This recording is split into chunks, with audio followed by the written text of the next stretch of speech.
Assalamu alaikum everybody, peace be upon you.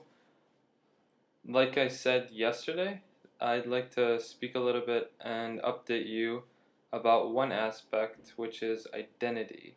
Um, how do we define ourselves? Like I said, when I went to Tanta, I told some people I'm Egyptian because I drink from the water, I live here, so I consider myself Egyptian from that angle or that perspective. Egypt and Syria were one country. My parents were from there, and Egypt and Syria were also part of the same state for many years, over 1,000 years actually. So, how do you want to look at it?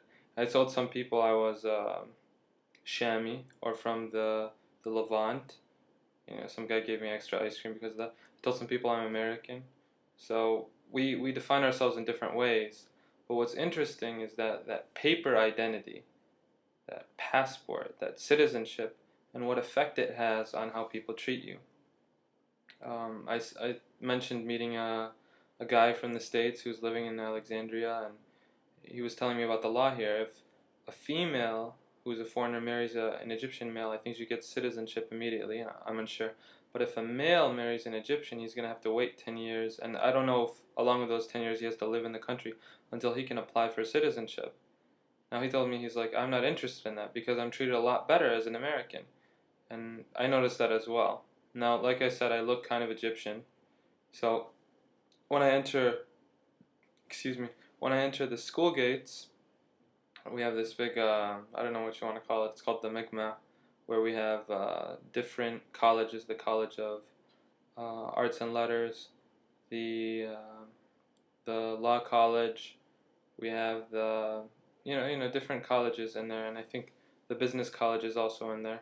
So when you enter, you're asked to pull out your school ID card, and they go through your bags. Well, I walk into the middle with the rest of the Americans, but they end up telling me, Yostes, calling me out, or Yamhendis, asking me to stop so that they can search my bag, which they've done before, and it's really humiliating. But I look at them and I act confused, like I don't know what they're saying, and I point towards the center and I say Merkez, the TEFL, teaching Arabic to foreign as a foreign language. I think that's what it stands for. And they say, oh, go ahead, no problem. So even though I look like the other people, they treat me differently because I have a different passport. I was born in a different country. And, just in general, I'd like to say it feels like a prison in the university. Like in the law college, they lock the doors, so students can't come in. If you try leaving early, I heard that the professor might ask you for your ID card and fail you. Even if you have to go to the restroom, a totally legitimate excuse. I'm just wondering about fire hazards. Classes are overfilled,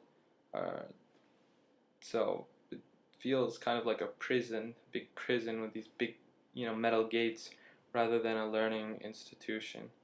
Well, that's just maybe my perspective, but hey, I'm still gaining a lot from it.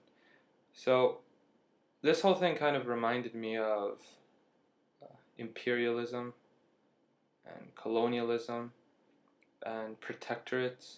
So when foreigners come into a country, they have different privileges than others. It's like, I'm a British person, I've come to China, and therefore I will have different privileges, more privileges I should say, than do others. It reminds me of a clip from a Bruce Lee movie, which is from, I don't remember, but maybe the 50s or 60s, where one scene shows him coming close to a park. There's a sign, and they actually used to have signs that say "No Chinese and dogs allowed."